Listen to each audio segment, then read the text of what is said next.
කාල පරිච්ඡේදයේ යනකොට ලංකාවේ ලොකු යුද්ධයක් යනවා. ලංකාවේ විශාල යුද්ධයක්.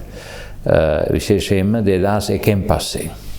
නමුත් 1995 දී මේ යුද්ධය නැවත ආරම්භ වුණේ. ඒ කියන්නේ එතකොට හිටියේ ලංකාවේ පාලනය බාලව පිටියේ මේ චන්ද්‍රිකා මැතිණිය.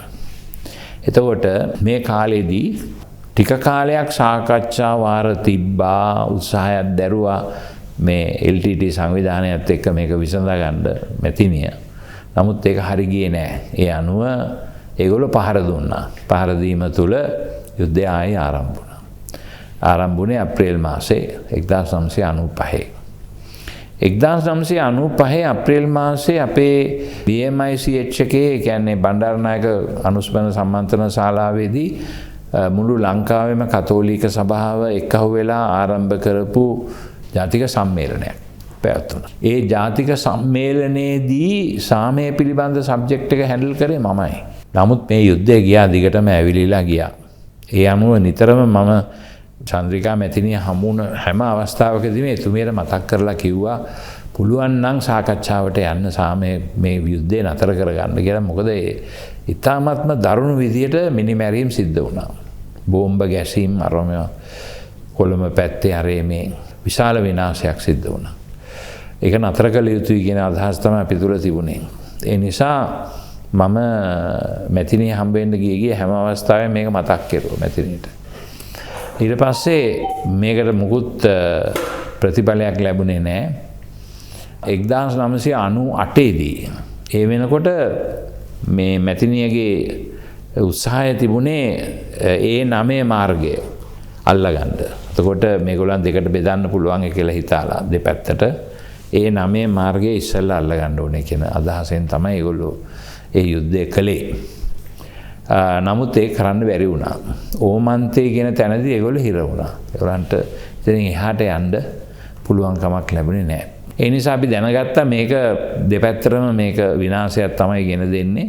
රට දියුණු වෙන්නේ නැහැ, රට විනාශ වෙනවා. ඒ නිසා සාකච්ඡා වාරයකට යා යුතු කියලා හොයන්න ඕනේ කියලා. ඒ නිසා රායප්පු රදගුරුතුමා, ඒ කියන්නේ උන්වහන්සේ එතකොට මන්නාරමේ රදගුරුතුමා, උන්වහන්සේ සමග තිබුණා LTT සංවිධානයේ ඇතැම් සම්බන්ධතා. ඒ නිසා ඒ වයින්ුත් ප්‍රයෝජන අරගෙන අපි ගියා මේ ජනාධිපති හම්බෙන්න ගිහිල්ලා ජනාධිපතිතුමියට යෝජනා කළා නැවත වරක් සාකච්ඡාවක් ආරම්භ කරන්න කියලා. එතුමිය අපිට අවසර දුන්නා එහෙම සාකච්ඡාවක් ආරම්භ කරන්න. හැබැයි කිසිම පොරොන්දුවක් දෙන්නේ නැතුව අපි ගිහිල්ලා කතා කරන්න ඕනේ කියන එක කිව්වා.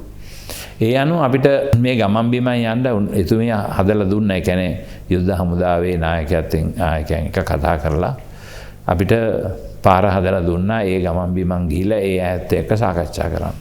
මම 10 පාරක් විතර ගියා උතුරට. උතුරේ දකුණේ අතර ගියා. කියන්නේ අපි ගිහිල්ලා ඒ කට්ටියව හම්බෙනවා. හම්බෙලා ඒගොල්ලොත් එක්ක කතා කරලා පණිවිඩ අරගෙන ඇවිල්ලා මැතිණියට දෙනවා. මැතිණිය දෙන්න පණිවිඩ අපි අරන් ගිහිල්ලා ආපහු එයාලට දෙනවා. ඒ විදිහට ඔය ගමන් බිමන් 10ක් 15ක් විතර ගියා අපි උතුරටයි දකුණටයි. ඉතාමත්ම දුෂ්කරතා, මහා දුෂ්කරතා මැද්දේ. මොකද ඒ කාලේ ගමන් බිමන් යන්න පාරවල් තිබුණෙත් නැහැ. අනිත් එක LTT සංවිධානය තදින්ම තද ආකල්ප දරන සංවිධානයක් වෙලා තිබුණා ඒ කාලේ වෙනකොට. නායකයන්ට කොච්චර කිව්වත් අහන්න නැති ගතියක් ඒගොල්ලෝ ගාව තිබුණා. ඒ ওই විදිහට සාකච්ඡා කරමින් ගිහිල්ලා 2001 දී අපි ජාත්‍යන්තර සංවිධානවල ආධාරයත් ඒ අතරතුර ලබා ගත්තා. ඒ තමයි නෝර්වේ රාජ්‍යය, එරික් සෝල්හයිම් කියන එක්කෙනාගේ සහයෝගය. මේ ඔක්කොම ලබාගෙන ඉවර වෙලා 2001 දී අවි බිම තැබීමේ ගිවිසුමකට අත්සන් කරන්න එකඟ කරවා ගත්තා ඒ පැත්ත. ඒ අනුව 2001 දී රනිල් වික්‍රමසිංහ මහත්මයා අගමැති ධූරයටපත් වුණා. ඡන්දයක් තිබුණා. ඡන්දයෙන් චන්ද්‍රිකා මැතිණියගේ පක්ෂය පෙරදුනා. පෙරදිලා චන්ද්‍රිකා මැතිණිය ජනාධිපති ධූරයේ ඉන්නකොට රනිල් වික්‍රමසිංහ මහත්මයා අගමැති ධූරයටපත් වුණා. රනිල් වික්‍රමසිංහ මහත්මයා තමයි ඒ ගිවිසුමට අත්සන් කරේ ලංකාව වෙනුවෙන්. එතකොට ඒ ගිවිසුම ක්‍රියාත්මක වෙන්නට පටන් ගත්තට පස්සේ අපි මමයි රජගුරුතුමා අපි අයින් වුණා. මොකද අපි අපේ වැඩක් නෙමෙයි දේශපාලන වශයෙන් කරන්න ඕනේ සංවාදය. ඒගොල්ලෝ නායකයෝ කරන්න ඕනේ. අපිට තියෙන්නේ දොර ඇරලා දෙන එක විතරයි කියන ආකල්පේ තමයි අපි හිටියේ. ඉතින් මේ සාම වැඩපිළිවෙල සාර්ථක වුණේ නැහැ. අවාසනාවකට ඒක සම්පූර්ණයෙන්ම කඩාගෙන වැටුණා. මොකද ඒ අයම මේ කාලය තුල අවි ආයුධ ගේන්න පටන් ගත්තා. ඒකෙන් අවි බීම තැවීමේ ගිවිසුම කඩාගෙන වැටුණා. ඊට පස්සේ අපි ඒකට මුහුත් කරන්න ගියා. මොකද මම මාරු වෙලා ගියා රෝමෙට. ඒ නිසා මට ඒකේ වගකීමක් තිබුණේ නැහැ. නමුත් යුද්ධය ඇවිලීගෙන යනකොට මහින්ද රාජපක්ෂ මහත්මයා ජනාධිපතිතුමා හැටියට ඉන්න කාලේ යුද්ධය ඇවිලීගෙන යනකොට මම 2007 කිලිනොච්චියට ගිහිල්ලා නැවත වරක් ඒ අයට කතා කරලා බැලුවා පුළුවන්ද කියලා අවිබිම තියන්න. කැමති වුණේ නැහැ. ඒක මම කියන්නේ මහින්ද රාජපක්ෂ මහත්මයාට දැනුම් දීලා තමයි අපි ගියේ ඒ ගමන. 2007 සැප්තැම්බර් මාසේ ගිහිල්ලා නැවත වරක් ඉල්ලීමක් කළා අවිබිම තියන්න මේක අපි සාමයෙන් මේ විවසීමෙන් බේරගමු කියන එක. ඒගොල්ලෝ කැමති වුණේ නැහැ. ඒගොල්ලන් තුළ තිබුණා පුදුමාකාර අන්ධ විශ්වාසයක් ඒගොල්ලෝ දිනනවා කියලා.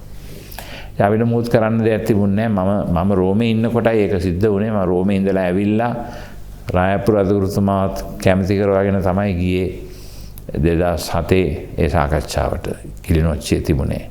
ඒක කඩාගෙන වැටුණා. ඒකෙන් වැඩක් වුණේ නැහැ. ඒ නිසා යුද්ධය දිගටම ගියා. 2009 යුද්ධය අවසන් වුණා.